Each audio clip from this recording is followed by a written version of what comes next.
දන්නවද ෆොටෝ එකක් හින්දා සියදිවි නසාගත්ත ඡායාරූප ශිල්පියෙක් ගැන හොඳට බලන්න මේ ෆොටෝ එක දිහා. එක පැත්තකින් නිරාහාරව සිටින ළමයෙක් සහ තවත් පැත්තකින් ඒ ළමයව ඩැහැගන්න බලන් ඉන්න ගිජුලීනෙක්. මේක තමයි ලෝකෙ වැඩිම කතාබහට ලකුණු ඡායාරූපේ. මේ ගත්තේ කෙවින් කාටර් කියන ඡායාරූප ශිල්පියා. 1993 දී අප්‍රිකාවේ සුඩානයට ගිය වෙලාවක තමයි මේ ඡායාරූපය ගත්තේ. මේ ෆොටෝ එක පත්තරේ ගිය ගමන් ලෝකෙන්ම වටිනා සම්මානත් කෙවින්ට හම්බ වුණා. කෙවින් සහභාගී වුණ එක වැඩසටහනකදී එක මිනිස්සෙක් කෝල් කරලා කෙවින්ගෙන් අහනවා මිස්ටර් කෙවින් ෆොටෝ එක හොඳයි.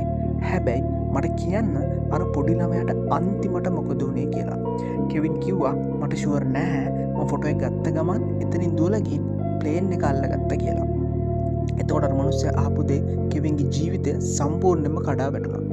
එතන ගිජුලිහිනු දෙන්නෙක් ඉඳලා තියෙනවා. එක්කෙනෙක් අර සතා අනිත් එක්කෙනා තමයි කැමරාව අතේ තියාගෙන හිටපු ඔබ. මේ වචන ටික කෙවින්ගේ පපුව පසාරු කරගෙන ගියා. සම්මාන, සල්ලි, ප්‍රසිද්ධිය හැමදේම එයාට එපා වුණා. අන්තිමට කෙවින්ට හිතුනේ ඇයි මම ඒ දරුවව උත්සගෙන ආවේ නැත්තේ කියන එක.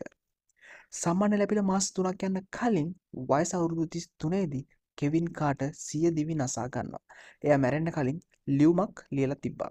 ඒ ලියුමෙන් තිබ්බේ මට සමා වෙන්න. ඒ දරුවන්ගේ අඳෝනාව මගේ කන් ඇතුලේ දෝංකාරය දෙනවා. මම යන්නම්. ලොවක් කම්පා කර අදටත් සම්මාන ලැබෙන ඡායාරූපේ අවාසනාවන්ත කතාවයි මේ.